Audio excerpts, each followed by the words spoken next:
Assalamualaikum warahmatullahi wabarakatuh. Apa kabar anak-anak semuanya? Alhamdulillah, semoga Allah memberikan kesempatan kepada kita untuk terus sehat dan tetap semangat dalam mengikuti seluruh proses pembelajaran. Anak-anak, hari ini pelajaran kita adalah bimbingan konseling. Kita awali pertemuan kita dengan berdoa ya. Mudah-mudahan Allah berikan karunia pemahaman kepada kita semua.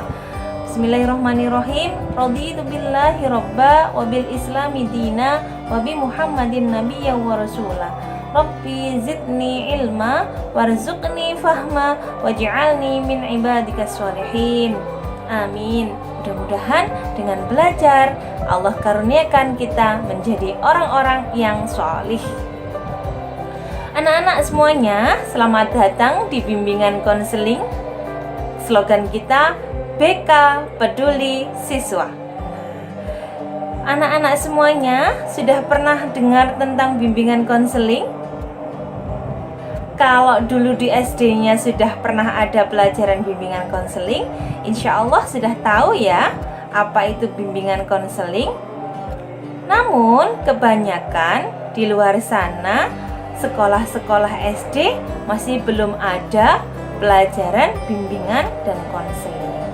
Nah, bagi yang baru pertama kali mendengar kata bimbingan konseling, jangan heran karena ini bukan makanan. Apalagi ini pelajaran yang menakutkan. Insya Allah enggak ya. Nah, bimbingan konseling kita akan perkenalan terlebih dahulu. Perkenalan dengan bimbingan konseling ya. Nah, jadi kalau digambar di situ itu ada orang yang bermacam-macam, saling berkelompok, namanya konseling. Yang kita cari tahu sih yang lebih jelas, kok ada yang berduaan juga? Apa sih kok bimbingan konseling?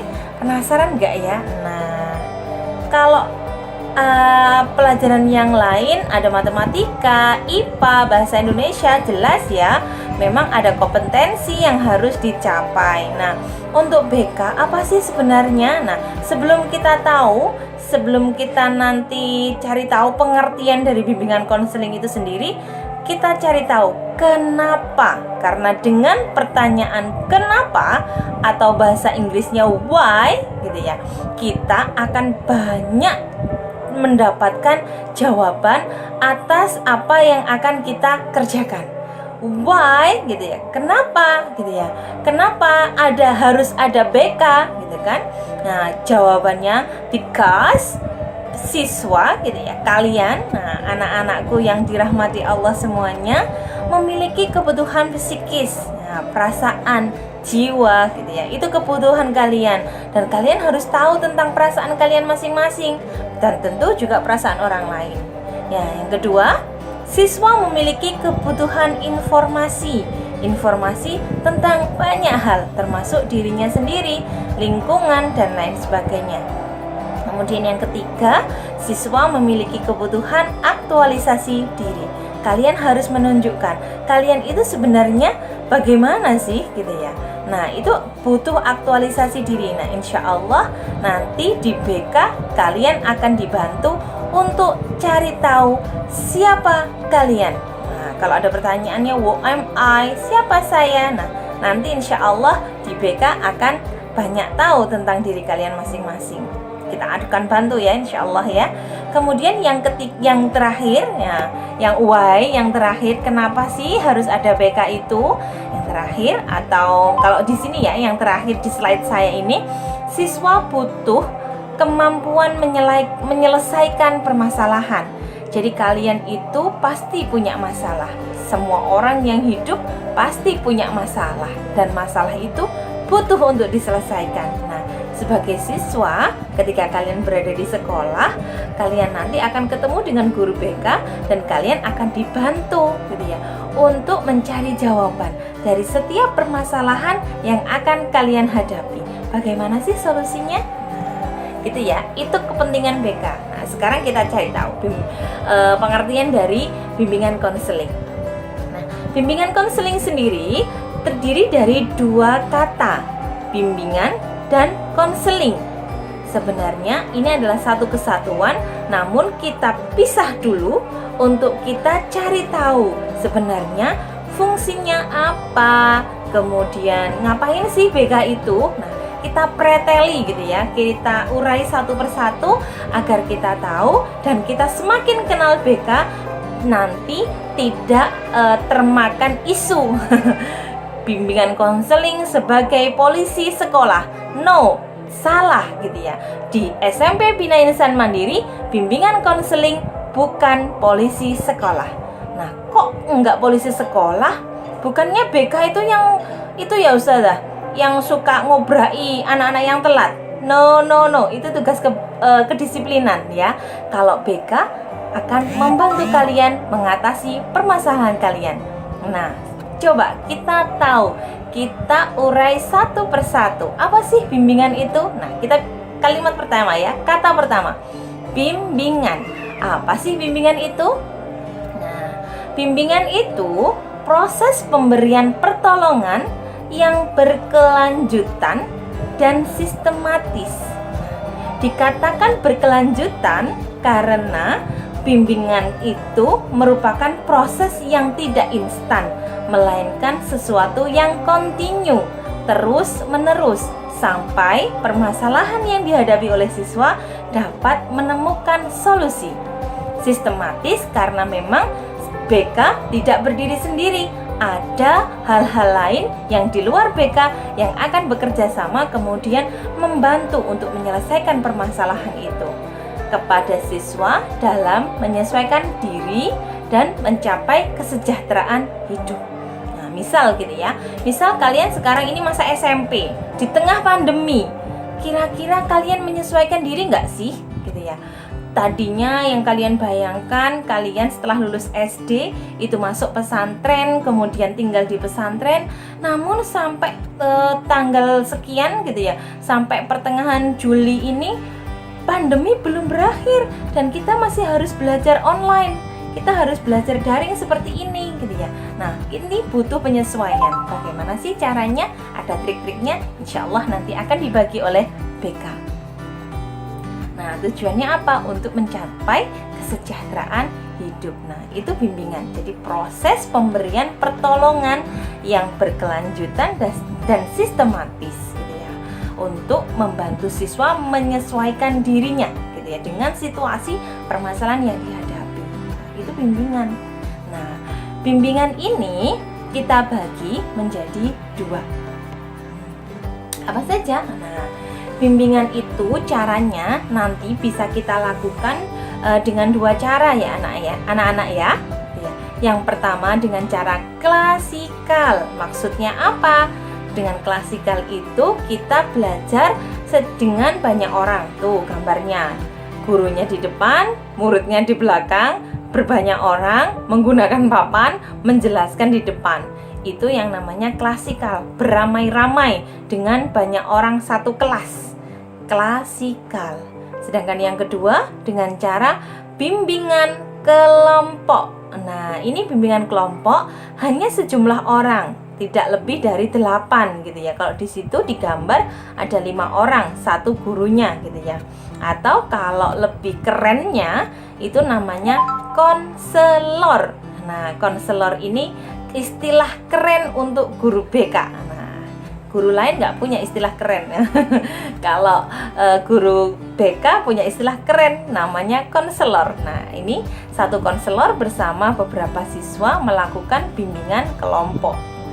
Ini dari bimbingan. Nah, kata yang kedua tadi, apa sih bimbingan konselingnya? Kata yang keduanya adalah konseling. Apa itu konseling? Nah, konseling itu adalah proses pertolongan dalam bentuk wawancara oleh konselor atau guru BK pada siswa untuk memecahkan permasalahannya. Jadi kalau siswa mengalami sebuah permasalahan, dilakukan wawancara, kemudian dibahas permasalahannya itu secara intensif, itu namanya konseling. Nah, sama dengan halnya bimbingan tadi, konseling juga dibagi menjadi 2. Namun karena permasalahannya lebih urgent gitu ya, lebih penting, tidak umum seperti dalam bimbingan tadi, maka konseling dibagi menjadi dua macam cara yang lebih intens gitu ya. Yang pertama ada konseling pribadi, di mana guru BK atau konselor berhadapan langsung dengan siswa yang sedang menghadapi kesulitan. Nah, itu konselingnya apa, siswanya dipanggil, diajak ngobrol gitu ya, dilakukan wawancara, kemudian diajak curhat, ngomong dari hati ke hati, itu namanya konseling. Sedangkan konseling kelompok dilakukan dengan beberapa orang yang memiliki permasalahan yang hampir sama. Nah, itu juga sama, dilakukan tidak lebih dari 8 orang. Nanti membicarakan sebuah permasalahan tertentu gitu ya, yang sifatnya itu bersama-sama, ada punya permasalahan yang hampir sama, dicoba untuk dipecahkan bersama. Itu namanya konseling kelompok. Oke ya anak-anak ya. Nah, selanjutnya adalah apa sih yang sebenarnya dihadapi oleh siswa gitu ya. Siswa itu punya masalah apa sih sebenarnya gitu ya. Nah, siswa itu memiliki permasalahan yang tidak lepas dari dirinya gitu ya. Jadi kalau kita kelompokkan, masalah siswa itu ada 4 gitu ya. Yang pertama adalah masalah pribadi. Nah, pribadi itu apa sih Ustazah? Masalah pribadi itu maksudnya adalah masalah yang berkaitan dengan dirinya sendiri. Contohnya, masalah kesehatan. Merasa minder, Ustazah, saya itu gendut. Saya itu nggak pede kalau sama teman-teman. Saya itu, teman-temanku langsing, saya gendut. Nah, itu masalah pribadi, masalah kesehatan, yang itu tidak ada hubungannya dengan orang lain, nah, dan semacamnya yang lain. Yang kedua adalah masalah sosial. Masalah sosial ini yang berkaitan dengan orang lain di luar diri kita, di luar diri orang itu tadi, di luar diri siswa, gitu ya. Nah, yang berkaitan dengan guru, berkaitan dengan orang tua, dengan lingkungan, dan lain sebagainya. Jadi misal, saya itu nggak cocok sama ibu saya, setiap hari bertengkar terus gitu ya. Jadi kak, saya itu nggak bisa ngomong sama ibu itu, pokoknya bawaannya pengen bertengkar. Nah, ini masalah sosial. Jadi ada hubungan kita di diri kita dengan orang lain di luar diri kita. Nah, itu butuh diselesaikan juga, ya kan? Kalau nggak diselesaikan nanti jadi bahaya, jadi masalah yang berkelanjutan. Nah, di sini BK berperan membantu kalian untuk menyelesaikan permasalahan semacam itu. Yang ketiga adalah masalah belajar. Segala hal permasalahan siswa yang berkaitan dengan pembelajaran. Misal, tidak bisa menghafal gitu ya. Melihat temennya 1 minggu bisa menyelesaikan 1 juz hafalan, dirinya susah sekali gitu ya. Mau hafalan, bad mood, nggak jadi, akhirnya susah gitu ya. Akhirnya gimana sih cara belajar yang efektif gitu ya, cara belajar yang efisien? Nah, nanti salah satunya nanti kalian akan belajar tentang gaya belajar. Setiap orang memiliki cara belajar masing-masing yang tidak tentu sama antara orang yang satu dengan orang yang lainnya. Itu nanti permasalahan belajar yang insya Allah juga akan dibantu oleh BK. Dan yang terakhir atau yang keempat adalah masalah karir. Apa masalah karir? Karir ini maksudnya adalah segala hal yang berkaitan dengan masa depan kita, menentukan sekolah, kemudian nanti itu saya itu cita-citanya apa. Nah, kemarin mungkin waktu penutupan MPLS sempat disinggung tuh sama Abi Abdul Aziz waktu membahas tentang proposal hidup. Nah, itu nanti insya Allah juga ada materi di kelas 7 tentang proposal hidupku gitu ya. Insya Allah nanti kita akan mencari tahu apa sih permasalahan kita dan bagaimana kita menyongsong atau menyiapkan masa depan kita itu sedini mungkin, sehingga tidak hidup itu tidak seperti air mengalir aja gitu ya, tapi tapi kita punya perencanaan atas hidup kita. Nah, itu nanti dibahas juga sama BK terkait dengan karir. Nah, itu ya anak-anak ya. Nah, itu sebenarnya yang menjadi permasalahan yang akan kita bahas di bimbingan konseling. Nah, untuk apa sih? Untuk siapa sih gitu ya BK itu gitu ya. Kalau di sini saya buat slide-nya untuk semua siswa karena BK peduli siswa gitu ya. Untuk semuanya ya, untuk semuanya, untuk kalian semuanya gitu ya. BK tidak tebang pilih, insya Allah semuanya akan dibantu oleh BK. Bukan yang sedang bermasalah saja, tapi untuk mereka yang mau menjadi luar biasa, insya Allah akan dibantu oleh BK. Jangan khawatir ya. Nah, caranya gimana sih Ustazah? Kalau kita mau bertemu BK, tenang, nanti insya Allah BK akan masuk kelas. Tadi ya, bimbingannya berupa klasikal, ada jam tatap muka di kelas. Mudah-mudahan pandemi segera berakhir, kita bisa bertemu. Mudah-mudahan kita segera bisa bersua, kemudian kita bisa menyelesaikan banyak permasalahan. Nah, ketika sudah kita bertemu nanti, ketika kalian menghadapi permasalahan, apa sih yang bisa kalian lakukan? Caranya gimana sih ketemu sama BK gitu ya? Penasaran banget ya kayaknya ya. Oke ya. Yang pertama, datang sendiri temui guru BK, boleh janjian gitu ya. Kalau yang Putri nanti sama saya gitu ya.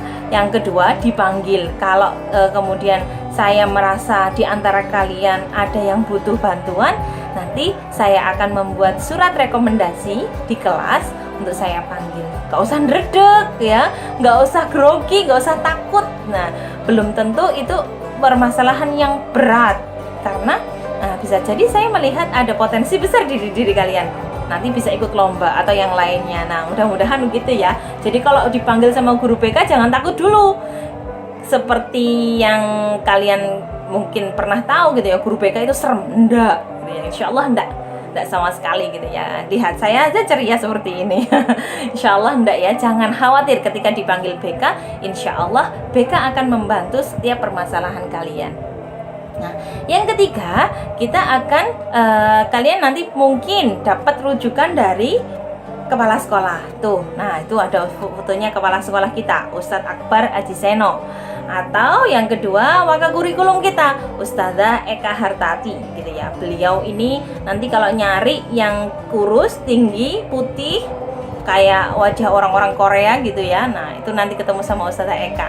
Nanti barangkali direkomendasikan sama beliau, kemudian nanti akan ketemu saya gitu ya.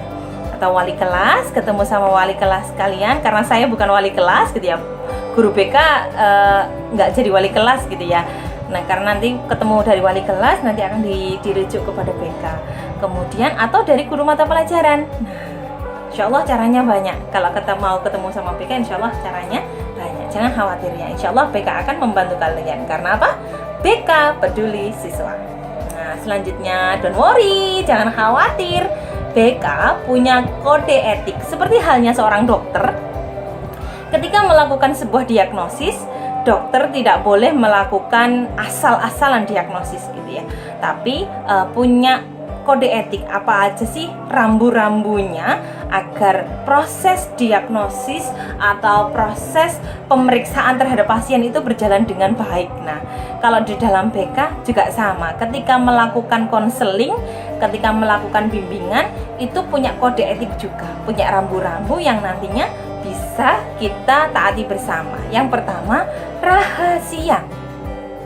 Yang pasti akan dijunjung oleh BK adalah azas kerahasiaan, di mana setiap permasalahan yang masuk ke BK 100% akan dijaga, insya Allah gitu ya, akan dijaga. Jadi jangan khawatir, maka setiap rahasia kalian akan dijaga oleh BK.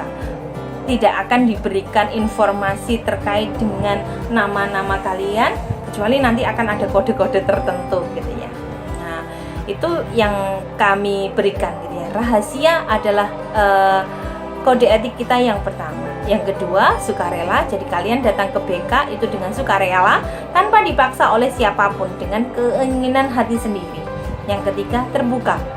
Terbuka Artinya BK dengan tangan terbuka menerima semua permasalahan yang kalian hadapi, tidak akan tebang pilih. Kamu anaknya siapa? Kamu nggak akan saya tangani. Enggak, insya Allah BK terbuka untuk siapa saja. Dan kalian juga harus terbuka dengan permasalahan kalian. Insya Allah dengan keterbukaan kalian, kalian akan mendapat solusi dari BK.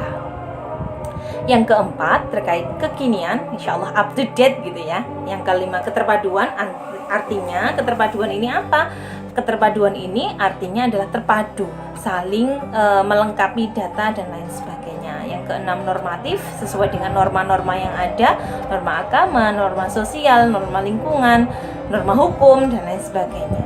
Yang ketujuh, keahlian. Nah, insya Allah guru BK kalian guru-guru profesional, insya Allah gitu ya. Kita jaga keahlian itu. Jadi dua-duanya guru BK di SMP Binaan Insan Mandiri lulusan asli bimbingan konseling dari universitas di Indonesia. Kemudian yang 8, mandiri. Kita di BK itu akan memandirikan siswa. Jadi siswa tidak kita jadikan orang yang bergantung pada orang lain, tapi mandiri, berdiri di ke atas kakinya sendiri, mandiri, mampu mengambil keputusan sendiri dan lain sebagainya. Yang kesembilan, alih tangan. Jika BK karena keterbatasan ilmu dan pengetahuan, maka ketika itu bukan ranah kita, maka kasus itu atau permasalahan yang sedang ditangani oleh BK bisa dialih tangankan atau dipindah tangankan ke orang yang lebih memiliki ilmu. Misal, ternyata ada siswanya ada yang depresi gitu ya, depresi sampai stres, sampai murung, nggak bisa diajak ngobrol gitu ya. Nah, atau sampai ngomong sendiri, sampai ngigau di kemana-mana, guyang-guyu gitu ya, ketawa-ketawa sendiri. Nah, ini BK sudah tidak boleh menangani lagi karena sudah butuh yang namanya psikiater di rumah sakit jiwa, butuh penanganan lebih ahli. Nah, itu nanti ada kaitannya dengan ahli lain gitu ya. Jadi kita alih tangankan. Yang ke-10, tuturi handayani. Insya Allah kita akan memberikan keteladanan yang baik. Mudah-mudahan kita saling belajar ya anak-anak ya. Nah, selanjutnya gitu ya. Kenapa sih kok ada kode etik gitu ya? Karena memang apa? BK itu punya fungsi yang sangat penting dalam proses pembelajaran di sebuah sekolah. Sama halnya dengan matematika, IPA, bahasa Indonesia, bahasa Inggris, pelajaran agama Islam gitu ya. Karena kita semuanya notabene adalah agama Islam gitu ya. Kemudian pelajaran-pelajaran yang lain semuanya penting gitu ya. Maka BK juga punya peran penting sama halnya dengan pelajaran-pelajaran tadi. Peran pentingnya apa sih BK itu? Yang pertama adalah pemahaman gitu ya. Pemahaman itu maksudnya apa, Ustazah? Pemahaman itu maksudnya BK akan membantu para siswa untuk memahamkan dirinya dan lingkungannya gitu ya. Akan memahamkan diri dan lingkungannya. Kemudian yang kedua, pencegahan. Ini pencegahan maksudnya apa? Pencegahan dari penghambat, dari banyak penghambat yang akan kalian hadapi. Misal tadi depresi, kemudian nggak percaya diri, itu menghambat nggak sih? Nah, ya menghambat. Kalau orang yang nggak percaya diri itu nanti harus dicegah. Bagaimana dia biar bisa jadi orang yang percaya diri. Yang ketiga, pengentasan. Nah, pengentasan maksudnya dari permasalahan yang sedang dialami. Jadi harus dientaskan, tidak boleh dibiarkan terus gitu ya. Nanti gosong. Kalau ada orang yang punya masalah kemudian terus-menerus berlarut-larut di situ, harus dientaskan dari permasalahan itu. Yang selanjutnya, pemeliharaan dan pengembangan, maksudnya potensi dan kondisi yang positif yang dialami gitu ya. Potensi dan kondisi yang dialami ini harus dipelihara kalau punya kondisi-kondisi positif dan dikembangkan, tidak dibiarkan gitu ya. Misal kalian punya bakat untuk menjadi seorang ilmuwan gitu ya, maka harus dikembangkan biar nanti kalian bisa berkembang menjadi orang yang positif dan lebih baik lagi gitu ya. Dan yang terakhir, advokasi. Nah, ini juga memberikan pembelaan gitu ya. Nah, jadi BK juga punya fungsi untuk memberikan pembelaan terhadap siswanya gitu ya. Jadi kalau nanti misal ada permasalahan, BK akan turun tangan untuk memberikan pembelaan gitu ya. Itu menjadi peran fungsi penting dari BK. Nah, sekarang sudah tahu kan ya pentingnya BK buat kalian gitu ya. Jadi BK itu sangat penting untuk keberlangsungan sebuah sekolah, karena dengan BK akan menjadi jembatan atas permasalahan-permasalahan yang akan dihadapi oleh siswa. Jadi punya dua fungsi, pencegahan dan penyelesaian gitu ya. Kalau permasalahan itu belum terjadi, kita cegah agar permasalahan itu tidak terjadi. Kalau sudah terjadi, kita selesaikan. Biar apa? Masalah itu tidak berlanjut dan kalian bisa menjalankan mengembangkan potensi kalian menjadi potensi yang hebat. Karena apa? Kalian adalah calon pemimpin dunia. Maka kalau ada permasalahan, jangan ragu dan jangan segan datang ke BK. Nah, kenalan dulu ya sama guru BK-nya. Nah, beliau ini yang pertama adalah Ustadz Deden Fauzi, SPD. Beliau juga lulusan bimbingan konseling dari Universitas PGRI Kediri, gitu ya. Universitas Nusantara PGRI Kediri. Beliau ini luar biasa. Nanti kalau anak-anak laki-laki atau anak-anak ikhwan ketika ada permasalahan bisa langsung menghubungi beliau gitu ya. Beliau yang akan nanti, karena lebih enak gitu ya kalau anak laki-laki ngobrolnya sama bapak-bapak biar nggak sungkan gitu ya. Nah, nanti ketemu langsung sama Ustadz Deden.